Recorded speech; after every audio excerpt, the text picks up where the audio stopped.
श्री गोकुल नाथ की जय।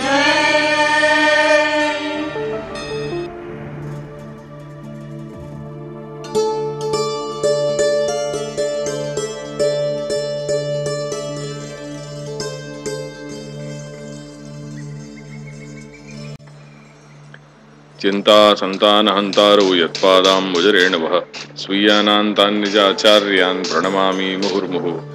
यदनुग्रहतो जन्तुः सर्वदुःखादिगो भवेत् तमहं सर्वदा वन्दे श्रीमद्वल्लभनन्दनम्। ज्ञानतिमिरान्धस्य ज्ञानाञ्जनशलाकया चक्षुरुन्मीलितं येन तस्मै श्रीगुरवे नमः। नमामि हृदये शेषे लीलाक्षीराब्धिशायिनं लक्ष्मीसहस्रलीलाभिः सेव्यमानं कलानिधिम्। चतुर्भिश्च त्रिभिस्तथा षड्भिर्विराजते योऽसौ पंचधा हृदये मम। गोकुलस्य सदा गोप्ता पुष्टे सुपथरक्षिता जनितातुर्यवंशस्य गोकुलेशं नमाम्यहम्। श्रीगोकुलपतेर्नित्यं शुभदम् आस्पदं महत् श्रीवल्लभमते निष्ठं तुर्यपीठं वयन्नुमः। यस्य दर्शनमात्रेण भवेन्नेत्रोत्सवो नृणां सदानन्दस्वरूपं तं देवकीनन्दनं नुमः।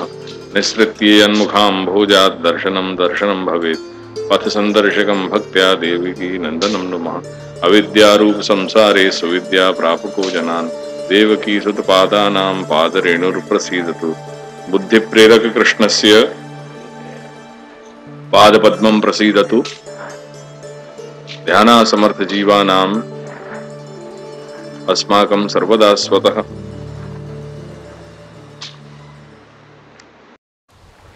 वहां ये बता रहे हैं पुरुषोत्तम जी के एवाओं ने ब्रह्म संबंध करावવો જોઈએ તો એવા કેવા હોય એના માટે અહીંયા કહી રહ્યા છે। આગળ શબ્દો સાંભળો।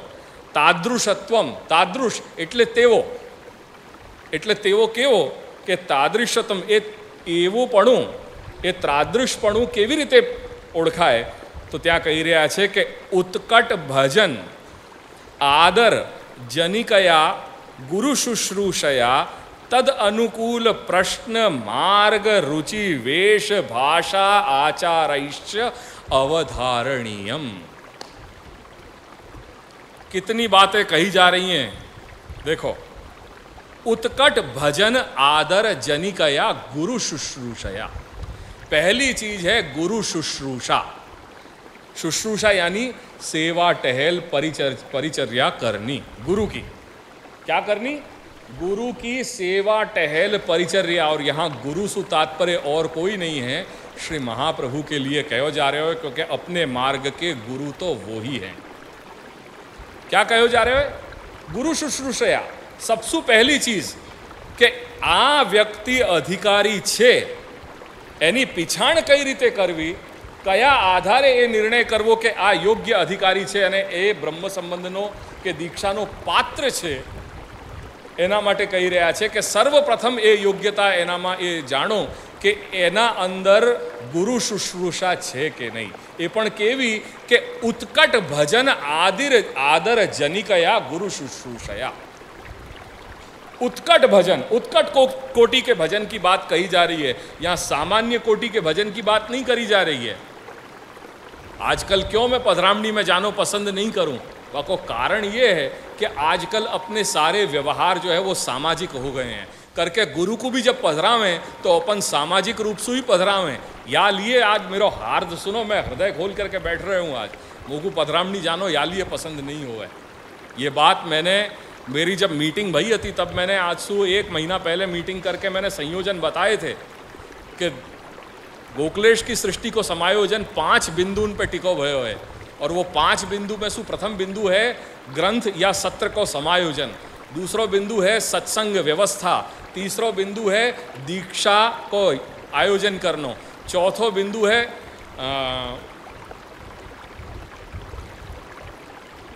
एक बिंदु कहीं मिस भयो, एनीवेज, और 5वां बिंदु है पधरामणी। आज मांग क्या हुए? पधरामणी नंबर 1 पे चली जाए, जाकू मैं अंत में रख रहे हूं वो प्रथम चली जाए, ऐसी स्थिति हो गई है। क्यों? क्योंकि सारे अपने जो व्यवहार हैं वो सामाजिक बन गए हैं। करके गुरु को जब अपन पधरावें तब भी वो सामाजिक रूप से ही पधरावें कि भाई हम पधरावें। और वहाँ में कारण क्या बने? जो पूजन करता है, पधरामणी को हेतु समझो, पधरामणी गुरु पूजन का स्वरूप है। आज मैंने यही समय, अभी एक आधा घंटा पहले जब मैंने मीटिंग बुलाई तभी मैंने ये बात कही कि पूजन, मैं पधरामणी क्यों सवेरे के टाइम पे रखूं, क्योंकि पधरामणी वो गुरु पूजन का स्वरूप है। और पूजन हमेशा भोजन के पूर्व किया जाए, भोजन होने के बाद पूजन नहीं किया जाए। वो पूजन चाहे कोई भी होए, चाहे वो लक्ष्मी पूजन है या गणेश पूजन, गणपति पूजन है या सरस्वती पूजन है या पंचोंकार पूजन है, इत्यादि इत्यादि, कोई भी पूजन क्यों नहीं हो, पर शास्त्र की मर्यादा है कि पूजन हमेशा भोजन के पूर्व किया जाना चाहिए। ये तो अब की बार कहीं कोई अपवाद रूप में ये घटित हो गया और वो क्योंकि वो एक संख्या अपन को पूर्ण करनी थी करके अपन ने वो चीज़ शाम को भी रखी, बाकी पधरामणी कभी शाम को मैं नहीं रखूँ। गुरु पूजन को अंग है। हवा में तकलीफ क्या हुआ है, अपन में धीरज इतनी रह नहीं है कि अपन अपनो अलौकिक सिद्ध करना चाह रहे हैं, अपन को अपनो अलौकिक लाभ लेना चाहिए, वो तो अपन को चिंता नहीं है, पर अपने घर में कितने मेहमान आए, अपन ने कितने लोगन को बुलाए हो, उनको समाधान कहीं नहीं रह जाए, वहां में अपनो चित्त चोट्यो रहे करके आरती करते समय अपन पूर्ण आरती को, वो आरार्तिक क्या है, अपने हृदय में जो तीव्र ताप है, वह भगवत स्वरूप को, वह गुरु स्वरूप को, वह को एक वो आरती स्वरूप है, वो गरिमा है, वो तो ध्यान में रह नहीं है। अरे हाथ लगा तू, खुद वाकू जो लाभ लेना हुए वो अलौकिक लाभ तो ले नहीं सके, और वाकू अपने जो है आसपास पड़ोसी इनकी चिंता है कि भैया तू कर जा, मैं रह जाऊंगा, कोई चिंता नहीं, पर तू तेरा हाथ जरूर लगा जा, तो ये समस्या हो जाए। समझो तुम क्या कर रहे हो, तुमको क्या करना हो, ये पहले समझो।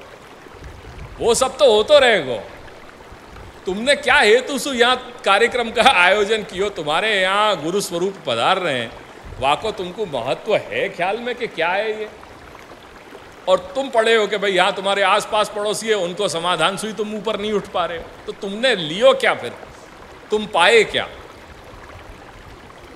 पहले अपनो सोचो कि क्या अपन कर रहे हैं, वो आचरण क्या होना चाहिए, वह चीज को जरा पहले ध्यान में लो। कह रहे हैं कि गुरु शुश्रूषा, आ व्यक्ति માર્ગનો અધિકારી છે તે કઈ રીતે પીછાણવું કે સર્વપ્રથમ યોગ્યતા એના અંદર એ જુઓ કે એના અંદર ગુરુ શુશ્રૂષા છે કે નહીં। એ ગુરુ શુશ્રૂષા, એ સેવા પરિચર્યા, જે ટહેલ ચાકરી કરવાની જે ધગસ છે એ કેવી કે ઉત્કટ ભજન આદર જનિકયા।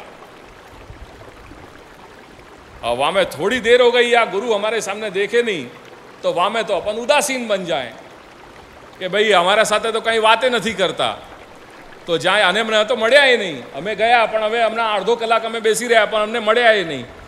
अब जहाँ सीधी डाइल्यूट होकर के अपनी मानसिकता इतनी रह गई है, वहाँ पे कहाँ कौन से अधिकार की अपन बात कर रहे हैं कि कहाँ तो ये पुरुषोत्तम चरण के वचन के उत्कट भजन आदर जनिकया गुरु शुश्रूषया, और कहाँ ये स्थिति हो रही है कि आधा घंटा अगर अपने को बैठे रहना पड़े तो अपन को भाई कि अर्धो कलाक बेसी रहना पड़ू पण दर्शन ना आप्या मळ्या सुधा नहीं, शू करी। बस अब वहाँ पे नाराज हो गए हम, गुरु शू नाराजगी हो गई अपनी। फिर तो चार जगह बात करनी कि भाई हमें गोकुल गया पर हमने मड़िया पण नहीं, वो फिर जरूर हो जाए। अरे पर इतना असंतोष रख क्यों रहे हो? गुरु भजन है ना, गुरु भजन को समझो कि गुरु भजन कैसे कहो गए अपने शास्त्रन में। तो पहले अपन अपने स्वयं को आत्मालोचन करें कि अपन की स्थिति क्या है, अपन कहाँ समझ रहे हैं, कहाँ कौन सी जगह बैठे हुए हैं। मार्ग के स्वरूप को समझो कि मार्ग को स्वरूप क्या है। अब आगे सुनो, ये पहली बात। दूसरी कसौटी लाए पुरुषोत्तम चरण के तद अनुकूल प्रश्न मार्ग रुचि वेश भाषा आचारैश्च अवधारणीयम। ये तो पहली बात है। और दूसरी ये है कि वाको जो भी कलेवर है वो कलेवर सुई पहले देखो वो व्यक्ति क्या लग रहे हो है, वाके अंदर कुछ लक्षण दिख रहे हैं कि नहीं दिख रहे हैं। अपनी आंखन सु पहले वाको एक्सरे पहले वाको उतारो, दिखाई क्या दे रहे हो है। वाकू प्रश्न पूछो दो चार, वो प्रश्नन पैसों ही अपन को ख्याल में आ जाएगा कि वो अधिकारी है या नहीं, या वाकू कितने दिन लगेंगे। मुझको संगीत को शौक है।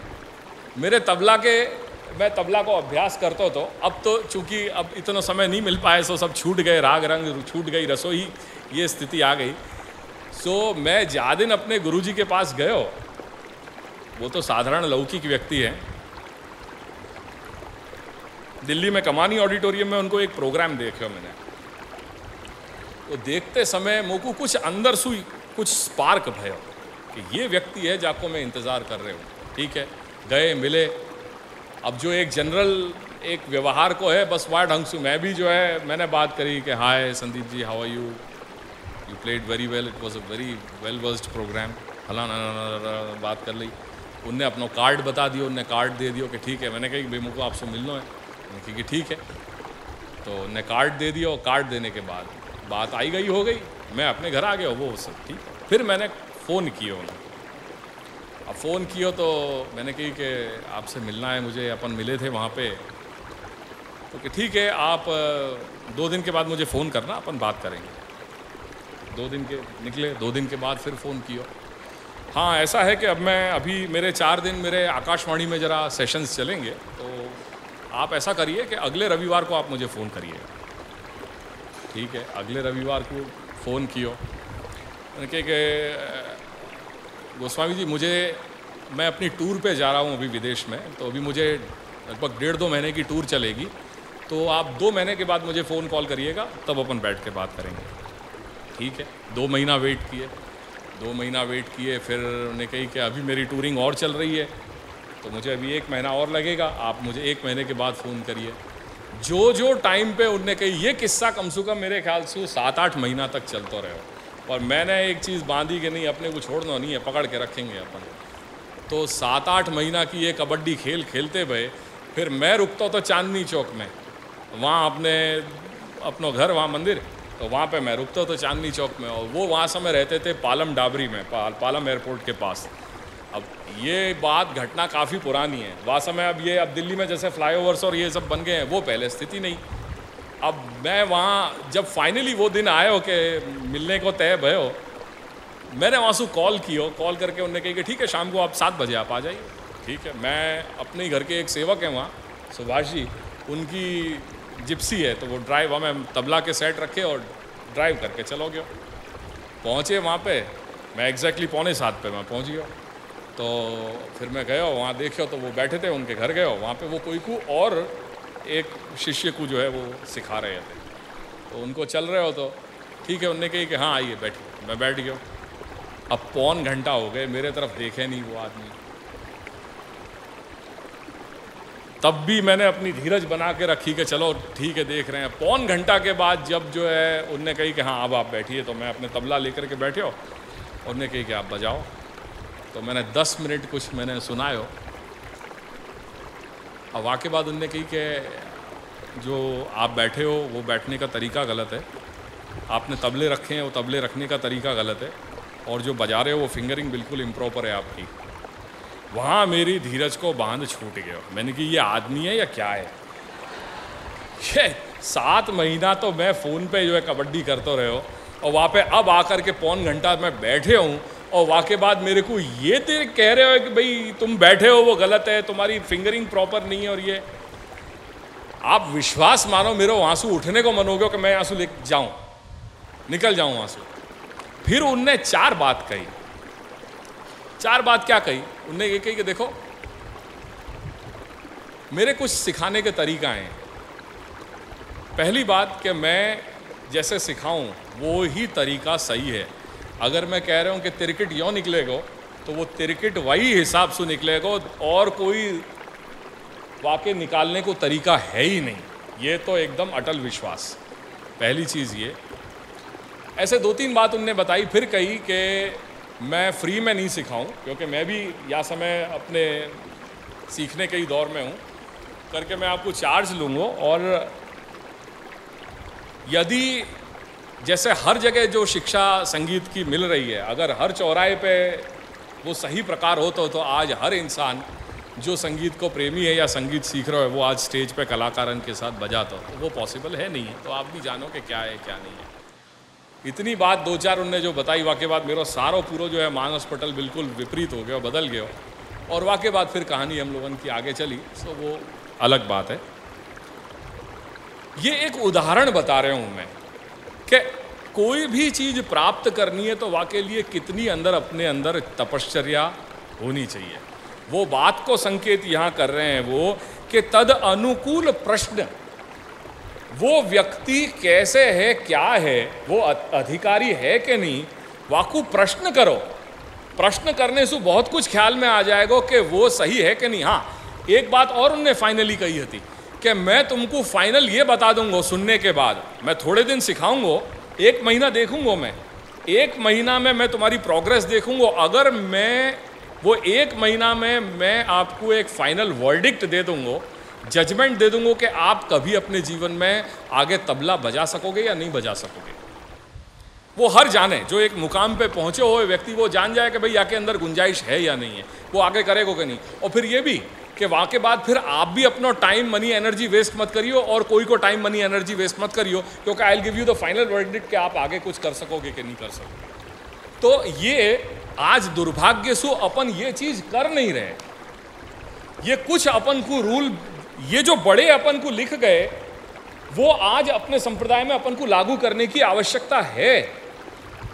जैसे आज अपन ने मोड़ासा में दीक्षा दी, वो दीक्षा में लगभग 250 से 250 बालक ने दीक्षार्थी ने दीक्षा लई, वो तो अपन ने दिलवा दी। पर वाके बाद अपन ने ये काळजी नहीं ली कि वो आगे उनको सही गाइडलाइन, वो जो बालक हैं उनको कहाँ मिलेगी, वो पाठ बराबर कर पाएंगे कि नहीं कर पाएंगे, पाठ की समझ उनको कौन देगा। क्या वाकई लिए अपन ने विचार किया? वो विचार अपन नहीं किया, क्योंकि अपन भूल गए कि हाँ एक बात हो गई, दीक्षा दे दी, छुट्टी हो गई, बात खत्म। पर ये नहीं सोचो कि वो 10 वर्ष को बालक जाने दीक्षा लई है, वो प्राकृत धर्मानाश्रयम अप्राकृत निखिल धर्म रूपमिति निगम प्रतिपाद्यम यत्तत् शुद्धम साकृत स्तौमी बोल सकेगो या नहीं बोल सकेगो, या वाकु प्राकृत धर्म अनाश्रय अप्राकृत ऐसे अलग अलग करके सिखाने की काळजी कौन लेगो? क्योंकि वो आधा घंटा तो आपको ही निकालना पड़ेगा ना, वो आधा घंटा माथाकूट करेगो कौन?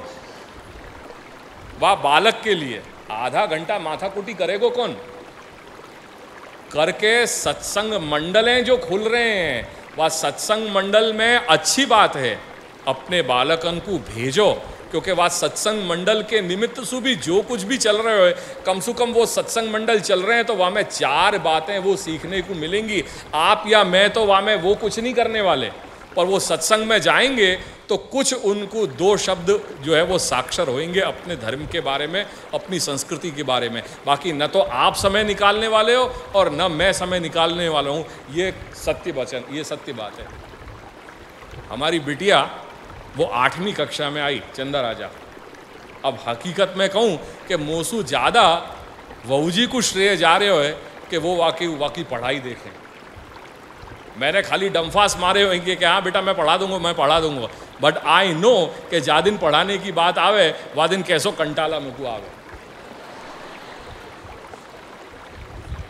या लिए जा दिन पाठ अपन तो खुद करे नहीं है पाठ, तो वो जब बच्चान को अपने पाठ कराने की बात आएगी तब अपन को कैसो कंटालो आएगो। ये घर घर की कहानी है। सो ये पहले ये समझो कि मार्ग की मर्यादा क्या है, बड़े गुरुजन क्या आज्ञा कर गए कि तादृश अनुकूल प्रश्न मार्ग रुचि, बाकी मार्ग में रुचि है कि नहीं, और मार्ग में रुचि है वाको कैसे अनुमान लगाएंगे? बाकी वेश भूषा भाषा आचार विचार व्यवहार खान पान, ये 8 बिंदु हैं जाको अपन संस्कार कह रहे हैं कि अपने संस्कार क्या हुए कि वेश भूषा भाषा आचार विचार खान पान और व्यवहार, ये 8 पासाएं हैं जो अपने संस्कार हैं। इनके आधार पर ही अपनी पहचान हुए कि अपन कौन है। वैष्णव हैं अपन तो वेशभूषा वैष्णवता की है, वहाँ में रुचि है कि नहीं है। भाषा, एक वैष्णव की जो भाषा होनी चाहिए वो भाषा अपन बोल रहे हैं। वेशभूषा भाषा आचार विचार, क्या अपने आचार विचार वैष्णवता के हैं?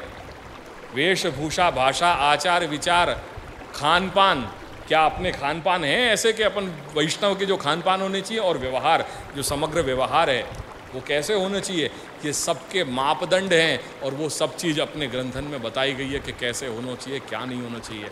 शिक्षा पत्र पढ़ लो, शिक्षा पत्र तो अपन रात दिन पढ़ रहे हैं, वहाँ में क्या शिक्षा दी जा रही है, वो पत्र जो हैं वो शिक्षा के पत्र हैं, वो शिक्षा क्या अपन ग्रहण किए, वहाँ में यही सारी बातें कही गई हैं। पर वो अपने आंखें होनी चाहिए वह चीज़ को पहचानने की कि ये पुनः पूर्वम पापाचारा, जब इतनी बात कह दी કે એવાઓને બ્રહ્મ સંબંધ કરાવવું જોઈએ, એવાપણું કઈ રીતે પીછાણવું, તો એના માટે આ વ્યવસ્થા બતાવી કે ગુરુ શુશ્રૂષા અને માર્ગ रुचि वेशभूषा आचारैश्च अवधारणीयम।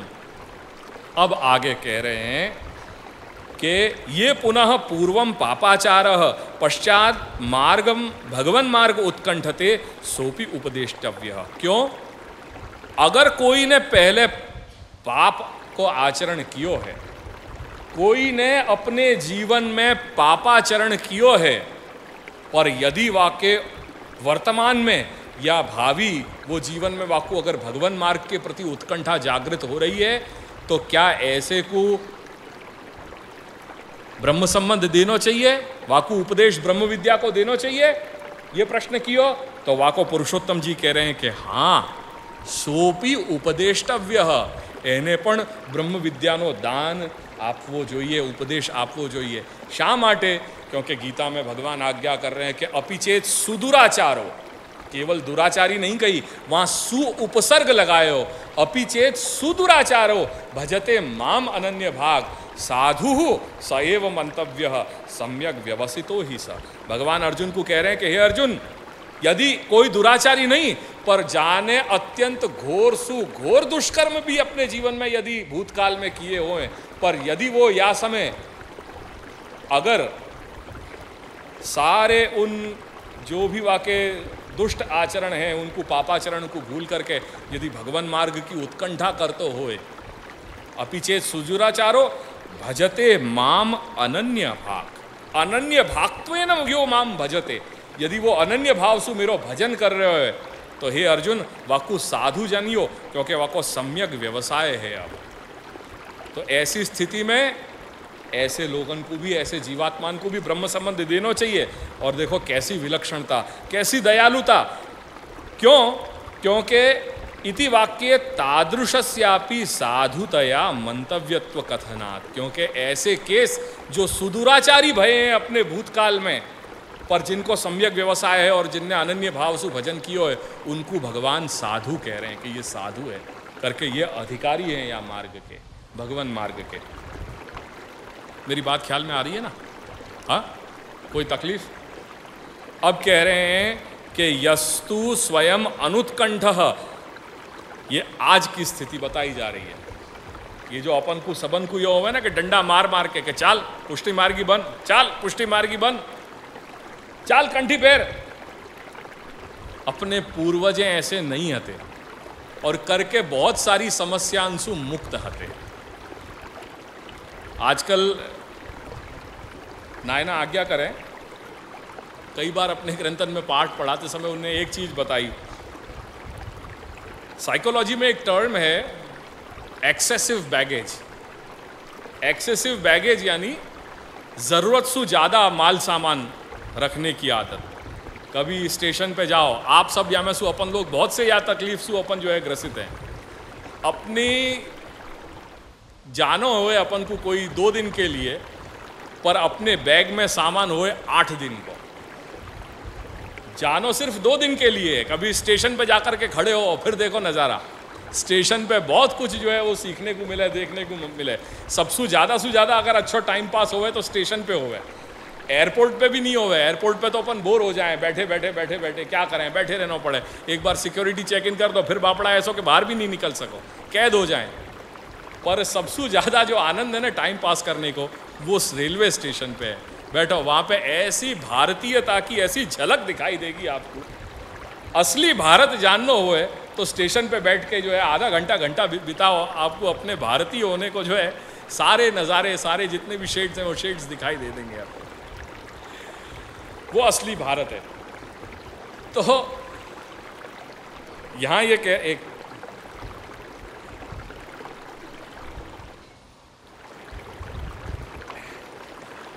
क्या कह रहे हो तुम? देखो ऐसे हो गए, एक झलक में कहाँ निकल गया। नहीं, रेलवे स्टेशन तो उदाहरण दियो, बात क्या कह रहे हो तुम? हाँ, एक्सेसिव बैगेज, राइट। तो साइकाइट्री में एक टर्म है एक्सेसिव बैगेज की, जरूरत से ज़्यादा अपने माल सामान को ओढ़ लेना। मतलब जरूरत से ज़्यादा अपने जीवन को अपन सरल बनाने की जगह अपने जीवन को और अपन जो है दूसरे की समस्या को अपन ओढ़ लें, वो एक्सेसिव बैगेज हो जाए। तो ये सब अपने एक्सेसिव बैगेज है करके, और ये सिफत अपने पूर्वजन्म में अपने बड़ेन में हती। कभी भी अपने जीवन को वो तकलीफमय या ज़्यादा संकट वालों नहीं करते, उनको जीवन बहुत ही सरल होता था। तकलीफ होती थी जरूर, पर वो तकलीफें जेन्युइन हती और उनके जीवन बड़े सरल हते। आज जो अपने जीवन में से जो चीज़ गायब हो गई ना, वो है सरलता। सरलता नहीं रही अब अपने जीवन में। अपन बहुत ज़रूरत से ज़्यादा चीज़न को अपन अपने माथे पे अपन डाल लेना है, बहुत सारी समस्याएं अपन ओढ़ लें जो अनावश्यक समस्याएं करके, ये जो सबन को मार मचोड़ करके पुष्टि मार्गी बनाने की जो एक समस्या है ना, ये भी एक ओढ़ी भई आरोपित समस्या है। अगर यहाँ में से अपन मुक्त हो जाए ना, वास्तव में अपन के जीवन सरल हो जाए। कम से कम अपने धार्मिकता के जो अपने मापदंड हैं, अपनी दृष्टि है, वो बहुत सीधी सीधी हो जाएगी। शब्दन को देखिए, पुरुषोत्तम जी कैसी मजेदार बात आज्ञा कर रहे हैं कि जे पोते अनुत्कंठ छे, उत्कंठा अने अनुत्कंठा, जेनी उत्कंठा ना होय, जेनी पोते उत्कंठा ना होय,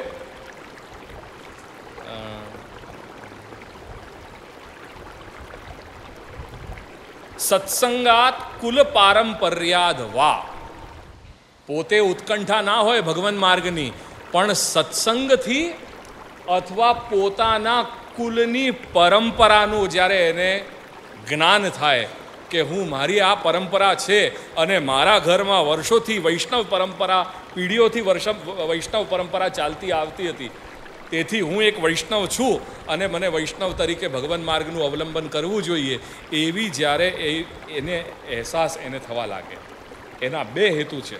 કાંક તો એને પોતે એવું કાંઈ જ્ઞાન થાય, અંતઃકરણમાં પ્રેરણા થાય, અથવા સત્સંગના માધ્યમથી, સત્પુરુષોના, ગુરુજનોના માધ્યમથી, મહાપુરુષોના માધ્યમથી જો જ્યારે એને ખ્યાલમાં આવે, તો એવી પરિસ્થિતિમાં શું એવા વ્યક્તિને દીક્ષા આપવી જોઈએ, એ પ્રશ્ન થયો બીજા નંબર ઉપર।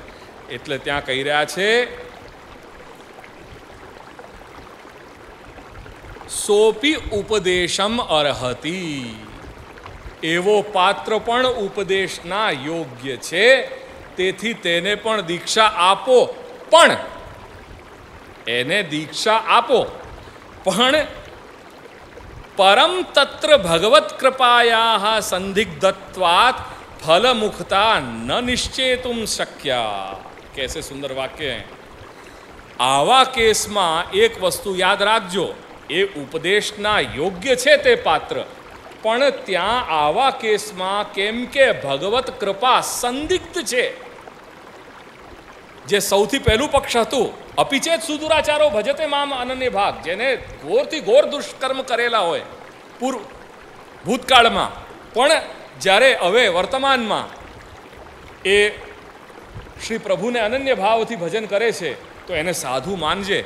તો એવા કેસમાં આ જે પ્રથમ જે કેસ છે, એ પ્રથમ દૃષ્ટાંતમાં તો ભગવત કૃપા સ્પષ્ટ છે, કેમ કે કોઈ પણ ત્યાં સંગ નથી, પણ એને ભગવદ ઈચ્છાથી જ એવી પ્રેરણા થઈ। આવો ઘોર દુષ્કર્મ કરનાર પણ જો અનન્ય ભાવથી ભજન કરનારો થઈ જાય, વગર કોઈ હેતુથી, વગર કોઈના સંગથી, તો એમાં ભગવત કૃપા સ્પષ્ટ દેખાય છે।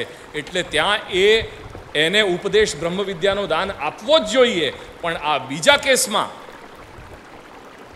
કેસમાં કે જ્યારે પોતે ઉત્કંઠા નથી ભગવાન માર્ગની, પણ કોઈના સંગથી અથવા એને પોતાના કુલ પરંપરાનો જે ભાન થઈ રહ્યો છે, એ ભાનના કારણે એને ભગવદ માર્ગ પ્રત્યે ઉત્કંઠા જાગૃત થાય છે, એવા કેસમાં, એવા દૃષ્ટાંતમાં શું એ જીવાત્મા એ યોગ્ય છે એને બ્રહ્મ વિદ્યાનો દાન કે દીક્ષા આપવી જોઈએ, બ્રહ્મ સંબંધ કરવો જોઈએ?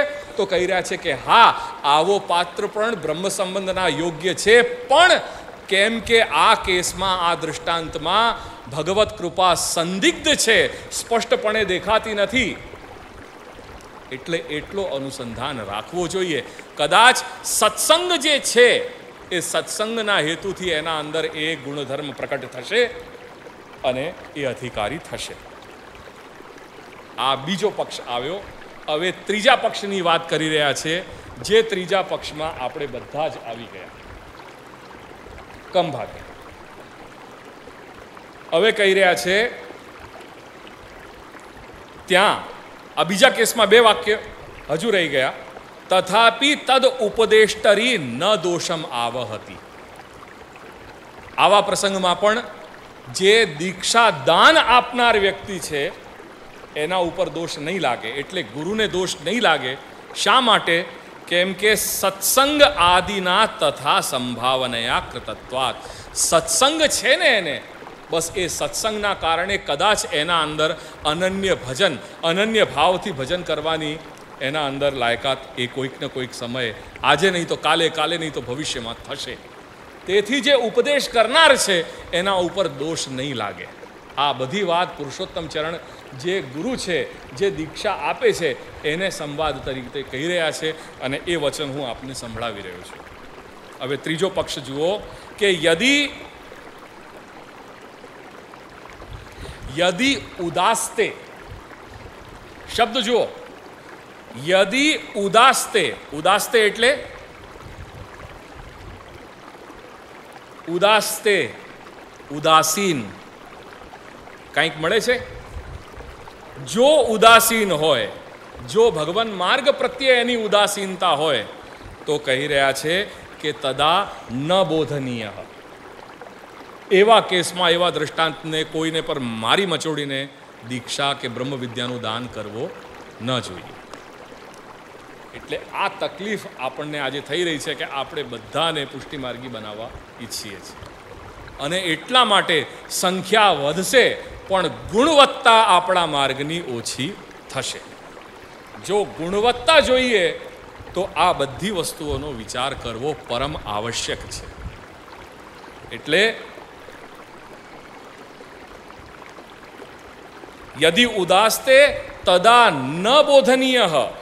અને ચોથા કેસમાં યદિ તું બાહિર્મુખ્યમ પ્રકટયતી. જો એના અંદર એ બહિર્મુખ હોય, આપણા ધર્મ માટે, ભગવાન માર્ગ માટે જે તે આવે તે મનમાં તે બોલતો હોય, તો એવા તદા તું ઉપેક્ષણીય. એવા દૃષ્ટાંતમાં એની ઉપેક્ષા કરવી જોઈએ. એટલે આ ચાર આપણને અધિકારીની, આપણને સ્ટેજ, આ અવસ્થાઓ બતાવી. પ્રથમમાં સ્પષ્ટપણે ભગવદ ઈચ્છાનો, આપણને સ્પષ્ટપણે ભગવદ ઈચ્છા, ભગવત કૃપા ત્યાં દેખાય છે. બીજા કેસમાં ભગવદ કૃપા સંદિગ્ધ છે. ત્રીજા કેસમાં તે ઉદાસીન છે, તેથી તેને કહેવામાં આવે છે ગુરુને કે તું એને દીક્ષા નહીં આપતો, એને બોધ બ્રહ્મ વિદ્યાનો નહીં આપતો.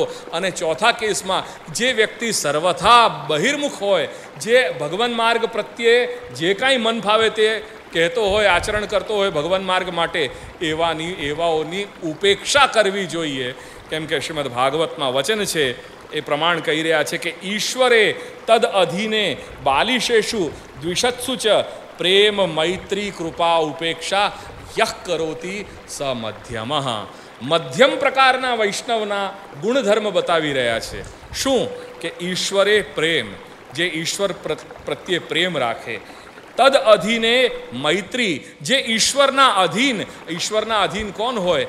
ભક્ત લોકો. એટલે જે ભક્તગણ હોય એમના સાથે મૈત્રી ભાવ રાખતો હોય. બાલિશેષુ, જે પોતાથી અનુજ હોય, નાના હોય, એમના પ્રત્યે કૃપા સેવતો હોય. અને જે દ્વિષત્સુ, જે ભગવાન માર્ગ અથવા ભગવત સંબંધી કોઈ પણ પદાર્થ પ્રત્યે દ્વેષ રાખનારો વ્યક્તિ હોય, એની ઉપેક્ષા કરતો હોય, એવા વ્યક્તિને, એવા લક્ષણવાળો વ્યક્તિ મધ્યમ પ્રકારનો વૈષ્ણવ કહેવાય. ઈશ્વર પ્રત્યે પ્રેમ, ભક્તો પ્રત્યે મૈત્રી, એમની સાથે મૈત્રી,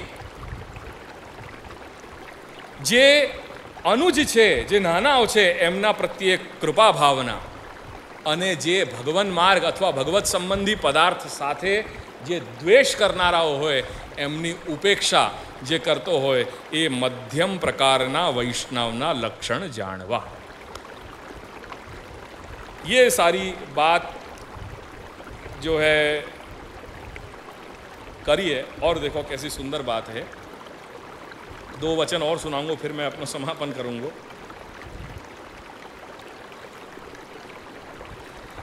श्री गुसाई बाबा के वचन यहाँ कह रहे हैं. पुरुषोत्तम चरण श्री गुसाई बाबा के यही संदर्भ में आगे वचन कह रहे हैं विज्ञप्ति के. कई लोगों ने विज्ञप्ति पढ़ी होगी.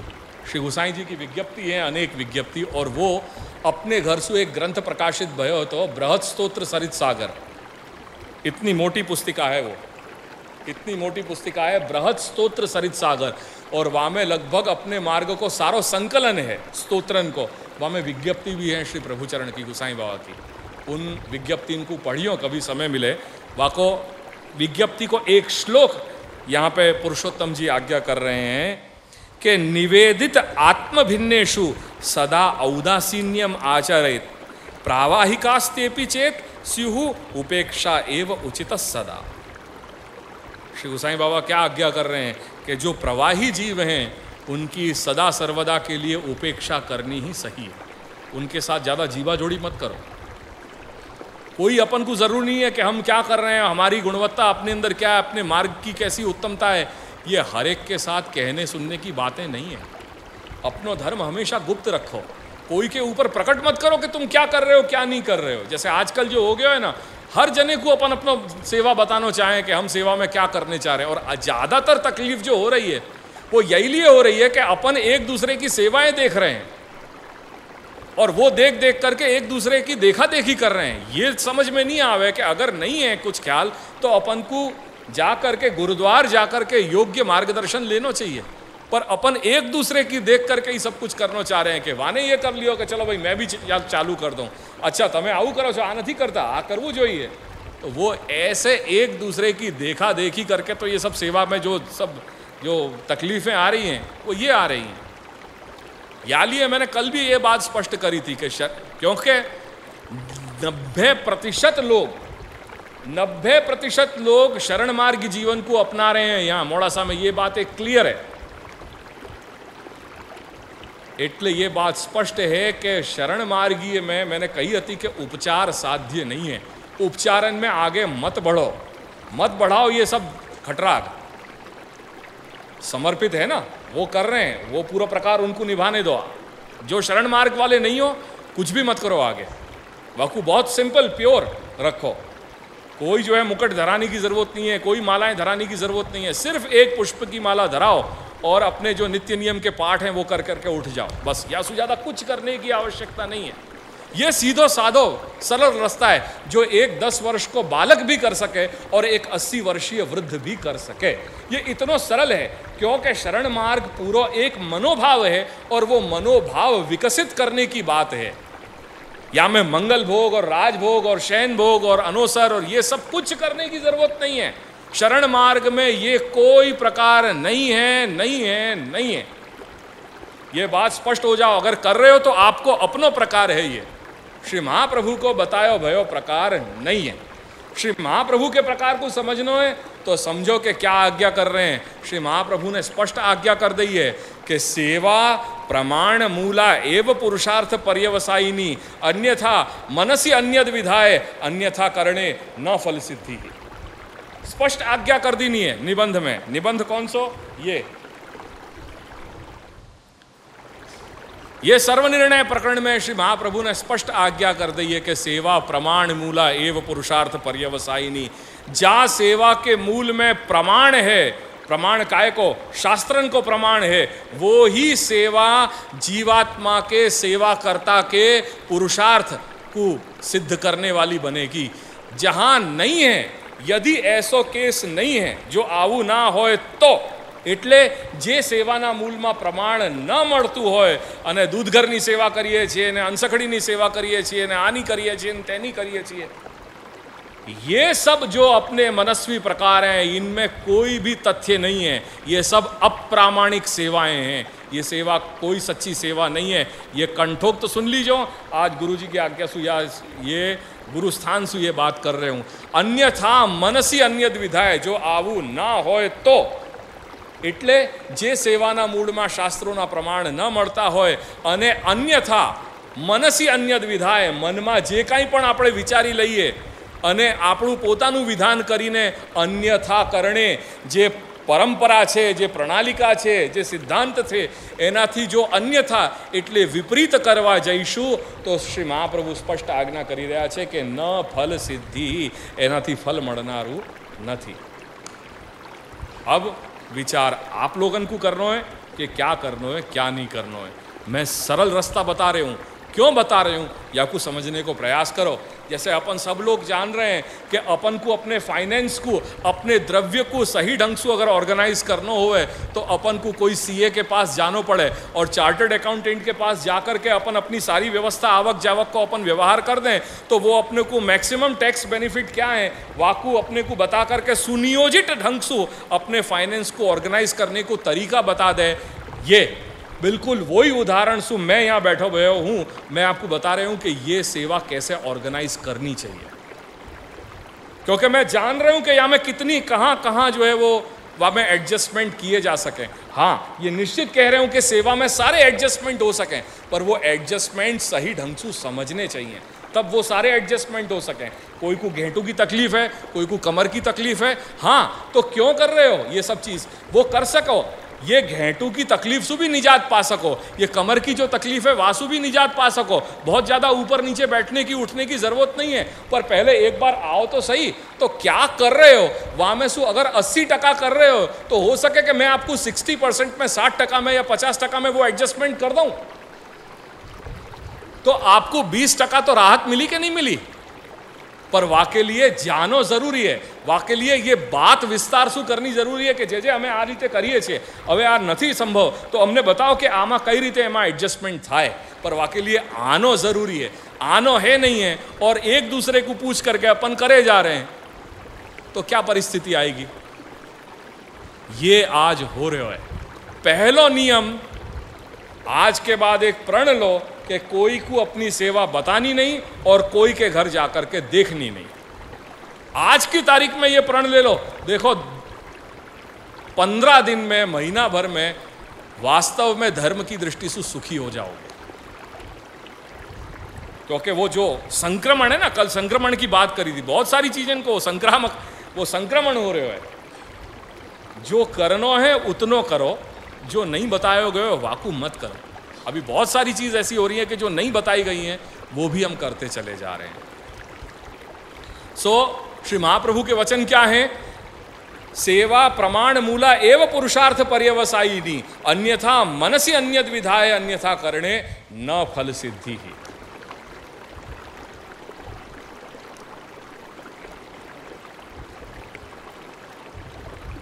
अब देखो कैसे अपने हृदय के वचन श्री गोसाई बाबा के हैं, वो 2 शब्द और सुनाना चाह रहे हूँ मैं।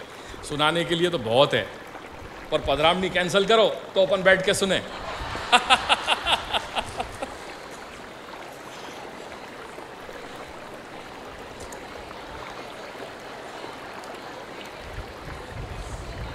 ये बार तो 100 ही भाई हैं, अभी आज बात करी कह रहे हैं, वो तो 700 को डेटा लेकर के बैठे हैं। अब बताओ कैसे करोगे।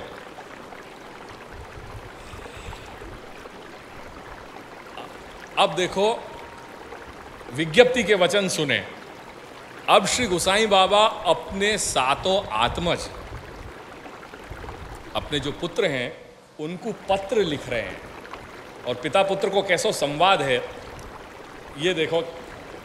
और यह संवाद में जैसे वादिन मैंने कही ना कल के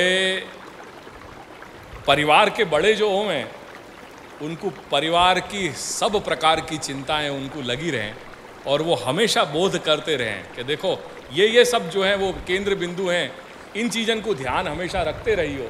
तो ऐसे श्री गोसाई बाबा भी जब बाहर प्रदेश में विराज रहे हैं और अपने 7 बालकन को जब पत्र लिख रहे हैं, वो ऐसी ही सीख दे रहे हैं। वो सीख कैसी सुंदर है, वो शब्द सुनो कि विजातीय जनाक्रांते, विजातीय जनाक्रांते निज धर्मस्य गोपनम। कह रहे हैं कि विजातीय जन, कल मैंने सुजाति की बात करी थी, आज यहां शब्द आया हो विजाति। ठीक है, सुजाति कौन? जो बिल्कुल अपने विचारंशु, जो जाको तालमेल बैठो भयो हुए, जो एक विचारधारा वाले एक दो लोग हमें, उनको अपन स्वजाति शब्द है, वो स्वजाति में सु वो अपभ्रंश होकर के सुजाति बन गए। और सुजाति घर, ये शब्द तो अपने यहाँ बहुत प्रयोग भयो, अपने चौथे घर में। अपने यहाँ जो एक विचारधारा वाले हैं उनको अपन कहें कि ये हमारे सुजाति हैं, ये शब्द अपने यहाँ तो बहुत उपयोग में आया है।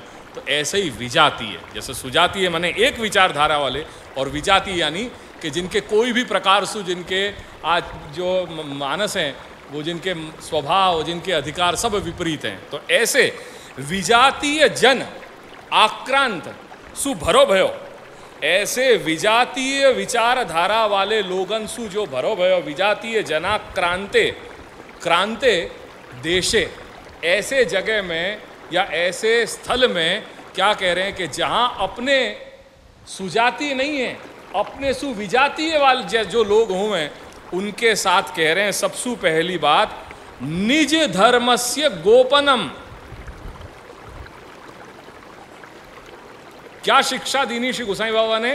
कि निज धर्मस्य गोपनम, जो तुम्हारे सुजाति नहीं है, वहां में सबसे पहली बात बता दी कि अपने धर्म को गुप्त रखो, अपने धर्म को जगह जगह प्रकट मत करो कि तुम क्या कर रहे हो। ये शिक्षा पहली दीनी। विजातीय जनाक्रांते, जहाँ सुजाति है तो वाके सामने तो अपन सब कुछ बिल्कुल अनावरित है, अपनो सारो कुछ है, पर जो विजाति है तो वहाँ पे अपने धर्म को गुप्त रखो। आगे कह रहे हैं कि विजातीय जनाक्रांते निज धर्मनस्य गोपनम देशे विधाय, ऐसे देश में, विजातीय जनाक्रांत देश में अपने निज धर्म को गुप्त रखते भय सततम स्थेयम इति एव भासते। सततम स्थेयम, हमेशा अपने निज धर्म को ऐसे विजातीय जनाक्रांत देश में गुप्त रखते भय रहो, यही योग्य लग रहे हो। अब श्री गोसाई बाबा उनके समय की बात कर रहे हैं, कह रहे हैं कि हरेरेव तछे तथा इच्छा अस्ति सर्वो धृति विरोधिनी। भगवान हरि की यही इच्छा लग रही है। क्यों? क्योंकि वास में मुगलन को साम्राज्य हतो और मुगलन को आक्रमण हतो। मुगलन ने बहुत अत्याचार किए हिंदुन पे, धर्म जो है वो मंदिरें तोड़ दिए, मूर्तियां खंडित कर दी नहीं। ये सब ऐसी स्थिति अति करके ये तकलीफ अति के कोई भी प्रकार से ये न के न प्रकारेण अपने धर्म को गुप्त रखें। और यदि वहाँ में कोई साहस की तरह खड़े हुए हैं तो अपने दादाजी खड़े रहे कि चाहे कुछ भी हो जाए पर हम अपने धर्म को आचरण करेंगे करेंगे करेंगे। और वो माला तिलक को प्रसंग भी भयो तो अन्यथा आचार्य विमुखाः कथम एतत् पथि स्थिता इति पत्रे अपि तथा लिखितत्वाच्च। ये बात प्रसंगोपात कही, नहीं तो ये संभव नहीं है कि श्री महाप्रभु के मार्ग में महाप्रभु सुविमुख जो लोग हैं वो आज या श्री महाप्रभु के संप्रदाय को नेतृत्व कर रहे हैं। ये कैसे संभव है मुझको बताओ। ये बात श्री गोसाई बाबा अपने पुत्रन को जो है 7 स्वरूप हैं उनको कह रहे हैं। ये स्थिति आ गई है कि अपने धर्म को गुप्त रखो। ये जो गुप्त नहीं रख पा रहे हैं ना, वाके कारण ये स्थिति हो रही है कि आज श्री महाप्रभु को नहीं समझने वाले लोग महाप्रभु के मार्ग में महाप्रभु के नेताएं बन करके और महाप्रभु के मार्ग को नेतृत्व कर रहे हैं। ये स्थिति आज अपने मार्ग की आ गई है। क्यों आ गई? क्योंकि जरा से में ही अपन कुछ स्खलन हो जाए हर चीज में कि नहीं चलो अपन तो बता दें कि भाई हम क्या कर रहे हैं, हम क्या ऐसी जल्दी है ये सब करने की। अपने अंदर विवेक क्यों नहीं है, अपने अंदर धैर्य क्यों नहीं है, अपनो आश्रय क्यों टिक नहीं पा रहे हो। आज ये स्थिति आ गई है। देखो श्री महाप्रभु को मार्ग है, पर श्री महाप्रभु को मार्ग ऐसा है कि जहां श्री महाप्रभु के नियम ही कोई नहीं पाल रहे हो, सब अपनो मनस्वी प्रकार चल रहे हो। करके ये ज़रूरी है कि और चाहे कहीं होए या नहीं होए, पर एटलीस्ट अपने घर में चतुर्थ द्वार में श्री गोकुलनाथ जी के घर में ये परंपराएं, ये जो भी प्रणालिका चल रही है वो शुद्ध होनी ही चाहिए करके मैं पिछले 15 साल में ये प्रयास कर रहा हूँ। जहाँ जहाँ ये बात और है कि यहाँ मोड़ासा आने का अवसर इतना नहीं मिल पाया और करके अपनी बात बहुत कम हुई या अधूरी रह गई, पर मैं जहाँ जहाँ इन वर्षन में रेगुलर रूप से गया हूँ मैंने वहाँ ये प्रयास किया है कि ये शरण मार्ग की जो साधना प्रणाली है वो बिल्कुल स्पष्ट रूप से शुद्ध हो जानी चाहिए, वहाँ में कोई भी प्रकार को मिश्रण नहीं होना चाहिए। यदि श्री महाप्रभु ने सबके लिए व्यवस्था बता दी है, सेवा मार्ग कर रहे अपनानो चाहो तो सेवा मार्ग अपनाओ, वाको समझो और समझ करके वाको पालन करो। श्री महाप्रभु ने वो सब व्यवस्था बता दी है और सेवा करनो पहले ये समझो कि सेवा कैसे करी जाए। सेवा ये नहीं है कि आपने बस ठाकुर जी को पुष्ट करके पधरा लिए और बात खत्म हो गई। मेरे दृष्टि करने मात्र से ठाकुर जी पुष्ट नहीं हो जा रहे हैं। मैं जिन जिन लोगों के यहाँ आ रहे हूँ वहाँ दृष्टि कर रहे हूँ ठाकुर जी की, तो वो ये मत समझ लियो कि ठाकुर जी पुष्ट हो गए। ठाकुर जी पुष्ट करने के पूरे प्रकार हैं और वो प्रकार में कम से कम 3 या 4 घंटा लगें। और श्री गोसाई जी ने एक ग्रंथ लिखियो है पुरुषोत्तम प्रतिष्ठा प्रकारः, वो ग्रंथ के आधार पर ठाकुर जी पुष्ट किए जाएं। और वो अनुकूलता या तो अहमदाबाद में संभव है या तो गोकुल में संभव है। या लिए जो पुष्ट आपको करनो, आपको यदि पुष्ट करने की इच्छा है तो आपको ये 2 स्थल पे ही आनो पड़ेगा। बड़ौदा में भी ये मेरे से संभव नहीं है। ये सारी बातें हैं, या चीज को आज समझो। शरण मार्ग को प्रकार स्पष्ट रखो और ठाकुर जी पुष्ट करने की आवश्यकता मात्र तब हो रही है कि यदि आप समर्पित जीवन प्रणाली जीनो चाह रहे तब। यदि समर्पित जीवन प्रणाली जीनो नहीं चाह रहे हो तो ठाकुर जी को पुष्ट करने की अनिवार्यता नहीं है। ठाकुर जी को पुष्ट तब ही करने चाहिए कि जब आप समर्पित जीवन प्रणाली जीने के लिए तैयार हो। समर्पित जीवन प्रणाली को मतलब ये है कि यदि आप ठाकुर जी को मिश्री रख रहे हो तो आजीवन आप भी वो ही मिश्री सु आप अपने जीवन को निर्वाह करोगे, दाल भात शाक रोटी को त्याग कर दोगे। या को मतलब होवे समर्पित जीवन प्रणाली। यदि आप 4 पेड़ा रख रहे हो तो आप वो 4 पेड़ा सु प्रतिदिन अपनो निर्वाह करोगे, वाके अलावा कुछ भी नहीं लोगे। ये होवे समर्पित जीवन प्रणाली। अलबत् हाँ, या में जो भी कुछ प्रसंगोपात जो कुछ भी एडजस्टमेंट है वो एडजस्टमेंट निश्चित हो सके और वो ऐसे एडजस्टमेंट आज अपन कर भी रहे हैं, पर वो व्यक्तिगत विषय है। वाके लिए जो परिवार जो समर्पित है, जो आ रहे हो वाके जीवन में जहाँ जहाँ प्रकार से एडजस्टमेंट की आवश्यकता पड़ रही है वो व्यक्तिगत आकर के मिल रहे हैं और वो अपन एडजस्टमेंट कर रहे हैं। पर शरण मार्ग के लिए ये रूल अप्लाई नहीं हो रहे हो। शरण मार्गीय नाम स्मरण रूप साधना के लिए ठाकुर जी पुष्ट कराने की अनिवार्यता नहीं है। शरण मार्गीय नाम स्मरण के प्रकार के लिए केवल एक पुष्प की माला स्वरूप को धर देनी, वाके अलावा मिश्री भोग या झारी या ये वो ये कुछ भी करने की आवश्यकता नहीं है। वो बहुत सीधा सरल उपाय है। क्यों? क्योंकि अपने मनोभाव को डेवलप करना है, शरण भावना डेवलप करनी है। और वो शरण भावना की मैंने कल विगत कही थी कि वो 6 सोपान हैं, उनको समझो। सत्संग में वो बार बार सुनो कि अनुकूलस्य संकल्पः क्या है, प्रतिकूल विवर्जनम क्या है, करिष्यति इति विश्वासः क्या है, भर्तृत्व वर्णम सदा क्या है, आत्मनैवेद्य क्या है और कार्पण्य क्या है। ये 6 शरणागति के पाए हैं। इन 6 पासान को समझो और शरण के स्वरूप से समझो। और शरणागति को स्वरूप समझने के बाद अपने जीवन में वो सारी चीज़ें लाओ। जब जब आवश्यकता पड़े ग्रह को त्याग करके और तीर्थाटन करो, तीर्थवास करो। जासु वहाँ भावना क्या है? श्री महाप्रभु ये बता रहे हैं कि चूंकि जब वो कोई उपचार कर ही नहीं रहे हो, बाकी शक्यता ही नहीं है कि वो उपचार कर दे, केवल नाम संकीर्तन व जीव को करने, सो ऐसी जगह जाकर के तू रहे कि जहाँ सवेरे उठते ही खेम तो को भजन सुनाई देने लग जाए। जब तू रास्ता में मार्ग में जाए तो को ऐसे लोग मिलें कि जो तीर्थालु हैं, जो श्रद्धालु हैं, ऐसे भक्त लोग तो को मिलें जब तू शाम को कहीं तट पे बैठ रहे हो कोई नदी के, गंगा या श्री यमुना के जैसे, तो वहाँ तो को भक्तगण ऋषि लोग जो है तो को जो है तपश्चर्या करते हुए दिखाई दें। तू रात को जब कहीं वापस आवे तेरे धर्मशाला में या तेरे स्थान पे, तो वहाँ तो को सत्संग मंडली जो है तो को सुनाई देवे या वो सत्संग मंडली चलती हो। ऐसे माहौल में जाकर के तू रहे, क्योंकि तू कुछ कर नहीं रहे हो, उपचार नहीं कर रहे हो। अब जब उपचार नहीं कर रहे हो तो तेरे पास क्या है फिर तेरे पास क्या है कि तू अपनी मानसिकता को शरण भावना के रूप में विकसित कर सके, शरणागति के रास्ता पे, शरणागति के मार्ग पे ले जा सके।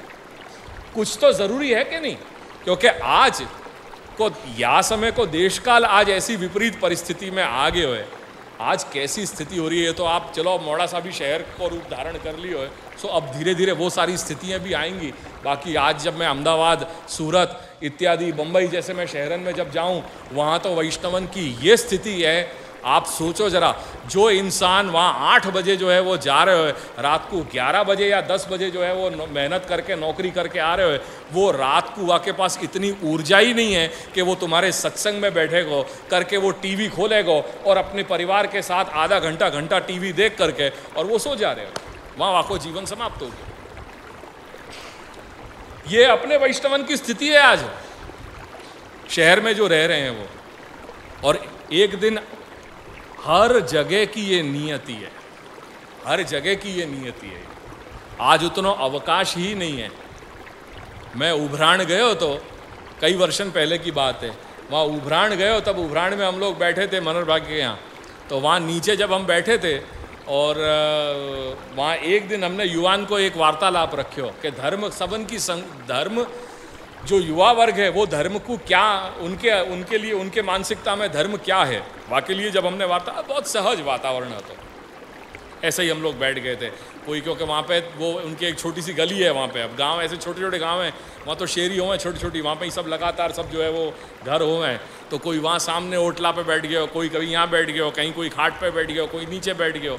ऐसे ही सब लोग बिल्कुल घर आंगन में जैसे बैठे हुए हैं ऐसे बैठ दिए हो। मैंने घनश्याम भाई को कही, घनश्याम भाई आप पहले शुरू करो, मैं बाद में आऊँगा। मैं ऊपर जो है उनके यहाँ टेरेस है लंबी, वह टेरेस पे मैं तो घनश्याम भाई थोड़े संकोच में आए। वहाँ सब रमेश काका आते दाहोद वाले, रमेश काका को मैंने कहा रमेश काका आप शुरुआत कर लो, ऐसे कर लो। उनने शुरुआत करी और उनने तो आधा घंटा के वक्तव्य मैं ऊपर था, उनने शुरू किया युवा वर्ग।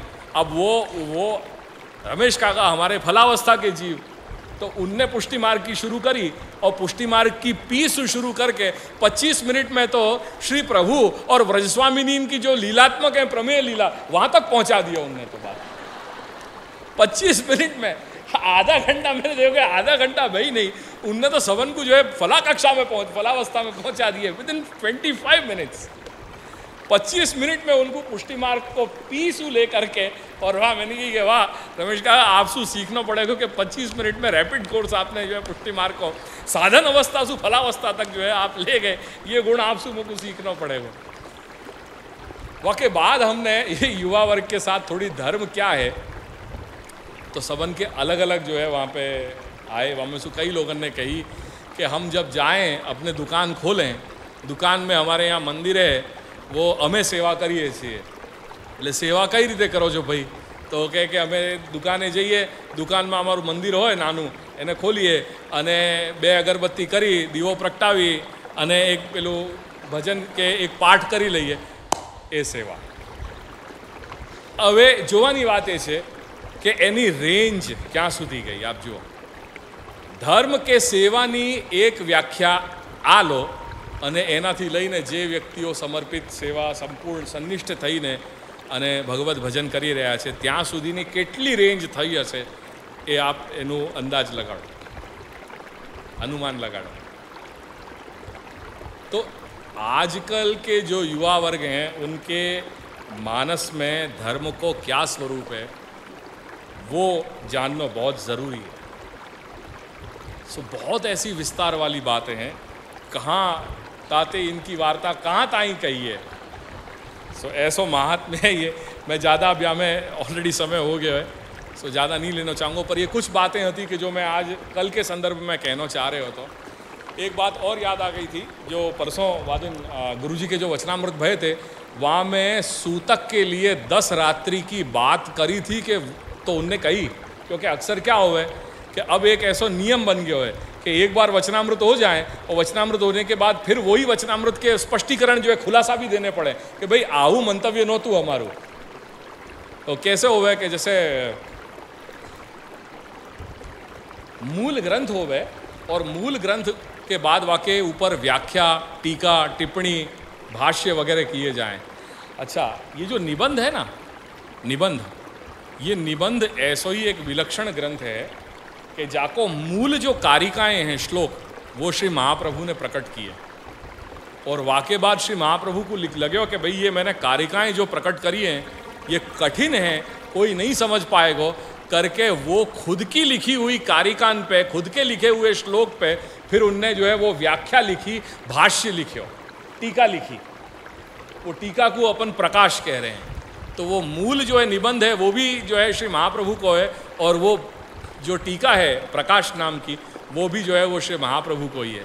तो ऐसी स्थिति अपनी हो गई है कि एक बार वचनामृत हो जाए फिर बाकी सब जगह गैर समझ हो जाए और फिर दूसरे दिन वही गैर समझ को दूर करने के लिए फिर दोबारा जो है वो टीका और भाष्य होने लग जाए। सो जो है वो गुरुजी वचनामृत कर गए, फिर घर आके लगे हो कि भाई देख तू ये बात को खुलासा कर दियो, और वो खुलासा मैं कल करना भूल गया क्योंकि कई लोगों को ये नहीं लगे कि भाई हाँ चलो હવે 15 દિવસથી તો આપણે મુક્ત થઈ ગયા, ગુરુજીની આજ્ઞા થઈ ગઈ, હવે તો 10માં જ આવી ગયા આપણે। એટલે એવું નથી, 15 રાત્રિનો નિયમ છે। ગુરુજી એવો વિચાર કરી રહ્યા છે પણ હજુ સુધી કોઈ નિર્ણય આવ્યો નથી। એટલે એવું નહીં માની બેસતા કે હા ગુરુજી એ દિવસે વાત કરી હતી 10 દિવસની એટલે હવે 10 દિવસમાં જ બધું પતી ગયું, એ નથી। એટલે मैं फिर वाको स्पष्टीकरण कर दे रहा हूँ क्योंकि मुझको उनको फ़ोन आया कि देख बाबा तू ये स्पष्ट रखियो कि वादिन ये बात हो गई थी और फिर या को कोई जो है वो दशरा मशरा नहीं हो जाए। वो पंडित जी बैठे थे और पंडित जी जो है वो जो उनके साथ को शिष्य तो वाकू कहीं वो जो है योग्य बना दियो, पर योग्य बनाने के बाद भी जो वाकू दरज्जा देना चाहिए वो दरज्जा दे नहीं है। वो जो जितनी भी जो कथा करने के बाद जो भेंट आती थी वो भेंट आने के बाद बहुत वाकू जो है 2-4 आना या 2-4 रुपया वाकू पकड़ाते, बाकी 1000 रुपया खुद ही रख देते। वो शिष्य जो है बहुत पीड़ित हो गया, देखिए कि यार या की नीयत बदल गई है, अब या को कुछ जो है वो कुछ जो है शिक्षा करनी पड़ेगी। अब वो गुरुजी जो हैं वो जैसे जैसे अवस्था बीती ऐसे उनके जो है वो दिखना बंद हो गया, तो वो वाकई शिष्य के ऊपर ही डिपेंड हो गए, आश्रित हो गए कि भाई तू श्लोक बोल तो रही हो, मैं वहाँ को अनुवाद करूँगा। अब वो के हाथ में चाबी आ गई। शिष्य ने कही कि अब याने मुझको पूरे जीवन याने मुझको जो है बिल्कुल तंगी में रखा है, अब या कुछ शिक्षा करने की बात आई। तो बार बार एक श्लोक आया तो दशरा मशरा करे। गुरुजी बोले कि ये क्या बोल रहे हो, दशरा मशरा कुछ समझ में नहीं आ रही है, दशरा मशरा क्या है। फिर वहाँ ने कही कि अच्छा समझ गयो, तेरा कार्य सिद्ध हो जाएगा, अब बोल क्या है। तो कह रहे कि दश राम शरा, वो शब्द क्या आता कि राम ने, भगवान राम ने अपने तर्कस में जो है वो शर माने बाण, वो 10 बाण रख रखे थे, तो 10 राम और शरा। तो वाको वो बोला दशरा मशरा। तो भैया वो कह रहे थे, फिर पंडित जी ने कही कि हाँ बेटा मैं समझ गया तू क्या करना चाह रहे हो, तो तेरी आज सु आवक मैं जो तुमको दे रहा हूँ वहाँ मैं तुमको 10% तेरी मैं वृद्धि कर दूँगा, तू चिंता मत करियो, पर ऐसे हैरान मत करियो मुझको पब्लिक में कहीं। तो ये स्पष्टीकरण करने वाली ये सब जरूरी हो जाए कि कई बार फिर दशरा मशरा जैसी स्थिति नहीं हो जाए। अस्तु, मेरे ख्याल से लगभग मैंने सारे विषय इनको खुलासा कर दिया है, जो भी कुछ गैर समझ थी शरणागति की और सेवा मार्ग की। यदि और कोई प्रश्न होंगे तो आप प्रश्न इनको लिख रखियो, फिर कभी अपन मिलेंगे तब इन सब चीज़ों को स्पष्टीकरण करेंगे। मैं इतना ज़रूर चाहूँगा कि अपने जो भी दीक्षार्थी हैं वो दीक्षार्थी के लिए कुछ ऐसा समायोजन करो कि उनको वास्तव में योग्य मार्गदर्शन निकलें, क्योंकि जो 250 लोगों ने, जो बच्चा ने, जो युवान ने जो दीक्षा ली है वहाँ में कम से कम कुछ लोग तो ऐसे ज़रूर निकलेंगे कि जो सच्ची श्रद्धा सु आस्था सु अपने धर्म को पालन करना चाह रहे हैं। और उनने पूछी भी है मुझको, बहुत से दीक्षार्थी थे उनने मुझसे बात भी करी कि जैसे आ बधा जे स्तोत्र पाठ है एना अर्थ अमने कई रीते खबर पड़े, ये क्यांथी मळशे। એટલે मैं मेरे पास कोई जवाब नहीं, पर अब यहाँ 2 सत्संग मंडल चल रहे हैं, क्योंकि दोनों जगह मैं कल और आज जा कर के आया हूँ। मैं उनको कहूँगा जो दीक्षार्थी के वाली हैं और जो दीक्षार्थी स्वयं जो हैं कि आप ये जो दोनों सत्संग मंडल हैं इनमें आप जाओ और जा कर के जो ये पाठ हैं, ये पाठ के उच्चारण कैसे करने और इनके अर्थ क्या हैं, वह अर्थ को यहीं मोड़ासा में आपकी ऑलरेडी व्यवस्था है, तो वो आप वह जानियो, समझियो और सीखियो।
जय श्रीमद् गोकुलनाथ प्रभु चरणकमल श्री गोकुलनाथ।